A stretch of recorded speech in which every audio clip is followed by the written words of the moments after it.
नमस्कार दोस्तों। 3270 आयुष चिकित्सकों की चयन प्रक्रिया पर भी कई तरह के आपके सवाल रहते हैं। मैं सभी का तो जवाब नहीं दे सकता हूं, लेकिन जहां तक मेरी जानकारी है मैं कोशिश करता हूं कि मैं आपके सवालों का सटीक जवाब दूं। लेकिन दोस्तों देखिए कि जिस तरह की चयन प्रक्रिया बीटीएससी अपना रही है उस तरह से मुझे लगता है कि सब कुछ फेयर एंड फाइनल होने जा रहा है। कुल मिलाकर जब 23 वर्षों की उम्र सीमा में छूट दी गई और 1 जुलाई 2023 तक उनसे आवेदन लिए गए तो आयुष चिकित्सकों के बीच में यह बात बड़ा जोर शोर से यह बात होने लगी कि इनके आने से अब मसला गड़बड़ा जाएगा। और यह मसला था भी कुछ इस तरह से, बहुत ही पेचीदगी भरी बातें बहुत पेचीदगी में चली गई थी। जिस तरह से नियुक्ति फंस चुकी थी, एलपीए में जाकर जिस तरह से 23 वर्षों की उम्र सीमा में छूट दी गई और जिस तरह से माहौल बना था, अब सब कुछ ठीक लग रहा है। लेकिन 23 वर्ष की उम्र सीमा पाने वाले लोगों में उत्साह तो देखा गया और कई ऐसे लोग थे जो भिन्न भिन्न पदों पर बिहार सरकार में कार्यरत थे, वो भी आवेदक बने और इससे ज़रूर फ्रेशर कैंडिडेट्स में कुछ मायूसी आई। लेकिन मैं आपको बता दूं कि चयन प्रक्रिया जिस तरह की बीटीएससी अपना रही है वहाँ पर कुछ बातों पर ध्यान हमें अवश्य देना होगा। देखिए कि इसमें वही लोग आवेदक बने जो मुख्य तौर पर जनरल में आप पहले लीजिए कि 37 प्लस 23 60 वर्ष के उम्र तक के लोग ने आवेदन दिए। मेल कैंडिडेट की मैं बात कर रहा हूँ। फीमेल में जो अनारक्षित अनरिजर्व्ड थे उनको और ओबीसी वालों को आप देखिए कि 40 प्लस 23 63 वर्ष तक के लोगों को उसमें मौका दिया गया।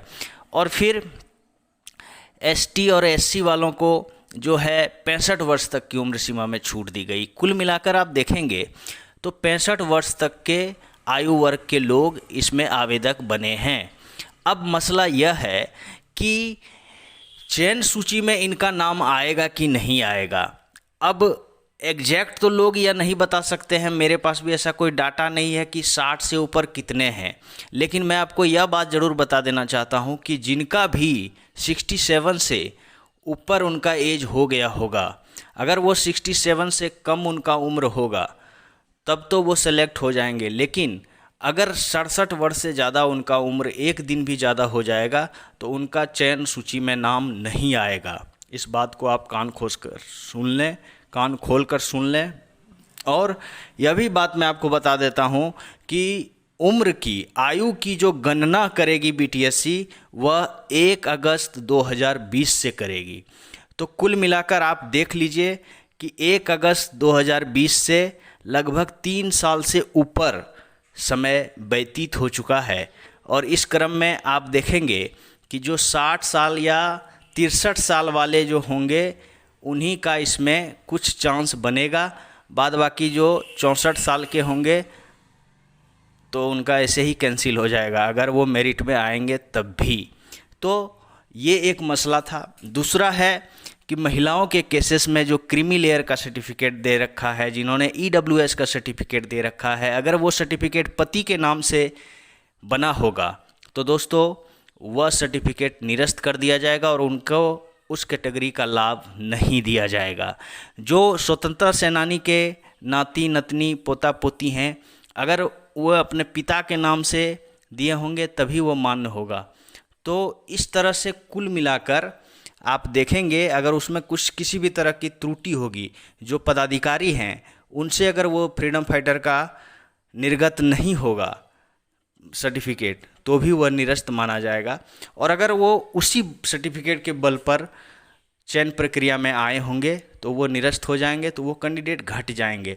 इस तरह से चयन प्रक्रिया कई मायनों में बहुत ही डिफ़िकल्ट है और यह फ्रेशर कैंडिडेट्स के लिहाज से अच्छी खबर है, क्योंकि फ्रेशर कैंडिडेट सबसे ज़्यादा इसमें चिंतित हैं और होना भी चाहिए, क्योंकि 25 अंक का जो मार, एक तरह से कह सकते हैं हम लोग, थोड़ा हार्ड वर्ड है लेकिन ये कह सकते हैं कि 25 मार्क्स को पार कर पाना सबके बस की बात नहीं। अगर 2-4 मार्क्स की बात होती तो बहुत सारे कैंडिडेट्स थे जो इधर उधर करके, मतलब मेरा कहने का मतलब है कि उनका मेरिट उस तरह का था जो वो पार कर पा जाते। लेकिन 25 मार्क्स को पार करना मुश्किल है, इसलिए एक्सपीरियंस्ड वाले की तो बल्ले बल्ले है, लेकिन फ्रेशर कैंडिडेट्स को भी सिलेक्शन अवश्य होगा। और इसमें कई तरह की जो बातें हैं वो इस सिलेक्शन को पेचीदा बनाता है, और इस पेचीदगी में जो भी फंसेंगे उनका सिलेक्शन नहीं होगा। तो कुल मिलाकर आप यह देख सकते हैं कि 3270 आयुष चिकित्सकों में फ्रेशर कैंडिडेट्स के भी उतने ही चांस हैं, और उनका भी चयन जो है जो सही सही प्रत्येक चीज़ उनका सही होगा, सारी बातें जो उन्होंने वहाँ पर दर्शाए हैं वो सही हैं, तो वो अवश्य सेलेक्ट होंगे। फाइनल मेरिट लिस्ट में उनका नाम आना चाहिए, ये तो मैं ज़रूर कहूँगा। और एक बात यह भी है कि चयन प्रक्रिया में बीटीएससी इतनी आसानी से सीटों को फेंकने नहीं जा रही है। जिस तरह से एक सवाल यह भी आ रहा है कि कई लोग जो है कोरोना काल में या फिर उम्र के कारण हमारे बीच नहीं रहे, उनकी गणना किस तरह से बीटीएससी करेगी, तो उसका भी इंतज़ाम है। और एक रेज ऑब्जेक्शन के थ्रू एक अटेंडेंस टाइप का ये बन रहा है। और कुल मिलाकर मुझे लगता है कि बीटीएससी और कई टेक्निकल बातों पर ध्यान रखते हुए ही रिजल्ट घोषित करेगी, क्योंकि फाइनल मेरिट लिस्ट में नाम दे करके ऐसे ही सीट जाया बीटीएससी भी नहीं करना चाहेगी, क्योंकि उन्हें पता है कि एक सीट की कीमत कितनी है, किसी का ज़िंदगी बर्बाद हो सकता है। इसलिए अब देखिए कि प्रत्येक चीज़ें सही से अब हो रही हैं, और मुझे लगता है कि बहुत जल्द हमें फाइनल मेरिट लिस्ट भी देखने को मिलेंगे, और हमारे आयुष चिकित्सक 3270 आयुष चिकित्सक पूरे बिहार में परमानेंट नौकरी करते हुए योगदान करेंगे और लोगों की सेवा करेंगे। धन्यवाद।